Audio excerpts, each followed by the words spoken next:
welcome along to another episode of Robin and Jane in the Stalls. Where have we been to this week? Well, we've been to the Mac and to the opening night of a good old murder mystery. Now, we do love a good whodunit. We do love a bit of musical theatre as well. But what happens when you bring the two of them together? You get Murder by Two. Of course, we were there last night for the opening night. I'd have to say, Jane, it's the closest I've ever been to the stage in my life. We were nearly on the stage with the actors last night. We were nearly on the stage. I have to say, and in your intro you hinted at this, if you add comedy, a musical and a thriller, maybe that's one genre too many. In a way, it was like Agatha Christie on speed, or Agatha Christie on speed dial, at least. It was frenetic, and I suppose the positive thing you have to say is that the two performers, Will Arundel and Rob Gallagher, Rob plays the detective, although he's not that great yet. They certainly have high energy and they must be very fit. But it had a slightly slow beginning, I thought.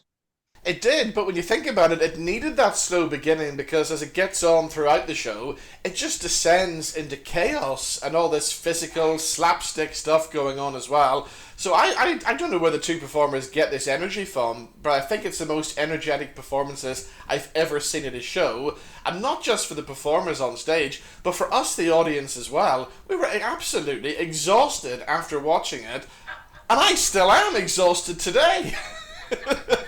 Yes, we were exhausted watching Will Arundel play about 13 or however many it was characters.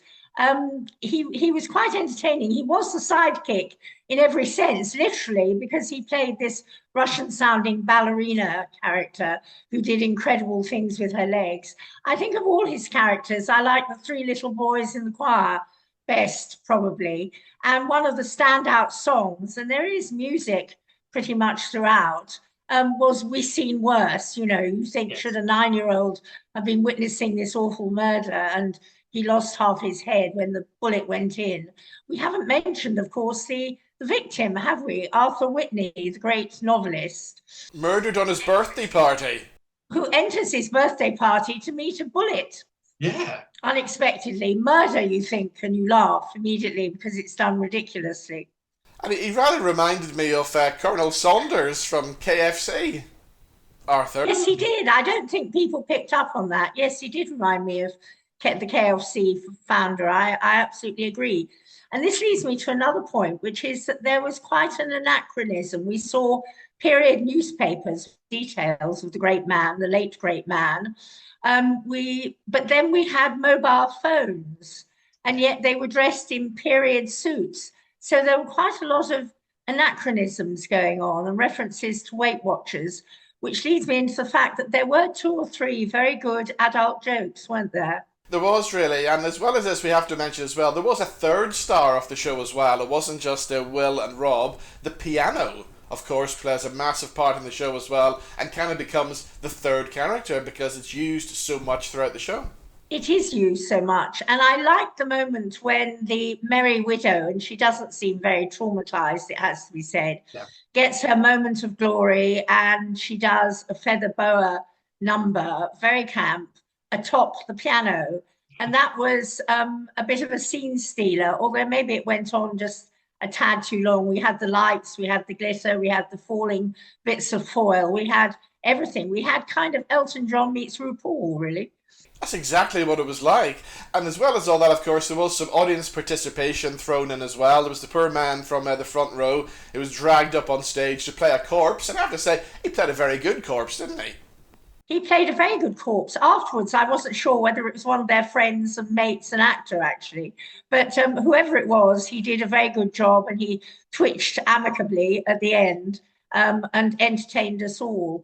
It was entertaining, although having said that, I felt that at 110 minutes, it did seem quite long at times. And especially when there's no interval as well. After about 45 minutes of all the fastness that was going on, I was craving a gin and tonic. And then, of course, by the end of the show, what do for the finale? They sit and they drink a gin and tonic on stage as well. And I'm saying, well, that's not very nice. We've been sitting here for 110 minutes watching this show without a drink. I mean, it is straight through. And I suppose the reason for that is they don't want to break the momentum because it is so fast and furious. But I think the audience would have loved the little break in the middle of that.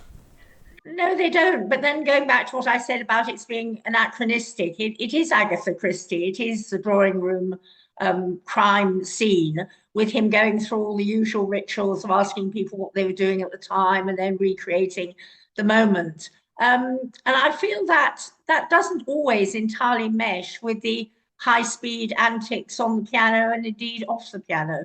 No, with the high speed that was going on, I lost bits of the plot and bits of the storyline between the characters along the way as well. Yes, I think no, I think that's absolutely true.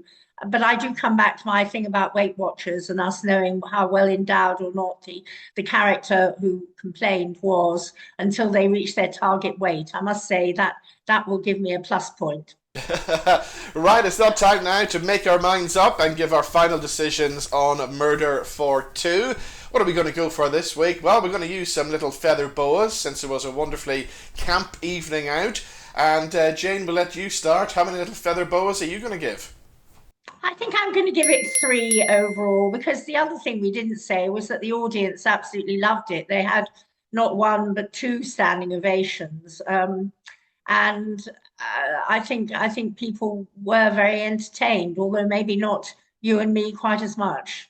No, but the one thing you can take away from the show is, and probably this is why they got the standing ovation, the 2 guys to play these roles that are so fast and chaotic, to play 13 characters on stage, to have to be able to move as well, to have to be able to play the piano, sing, do everything. I mean, these guys have it all, and they worked their asses off on that stage. They did, and sang extremely well. I mean, I like Rob Gathercole's sort of way with a romantic tune. He looked a bit like a cross between Hugh Laurie and Ben Miller, actually. But again, that takes you back to people who are best known for acting in period dramas, doesn't it? You know. Exactly. So because of the 2 guys and their fabulous performance, and of course, if you really want to go along and have a good old camp night out, then Murder for Two is possibly the show for you. And I think I'm going to agree with you on this one. I'm going to give it 3 little feather boas as well. Good, excellent. So there we go. We're agreeing once again this week. So of course, if you've been to see Murder for Two, or you've seen anything else in the theatre that you want to share with us, why not join us on our social media? Let us know your thoughts, and we'll see you back in the stalls very soon. By the way, Murder for Two runs at the Mac until the 11th of May. We'll see you soon. Thank you for watching. Goodbye.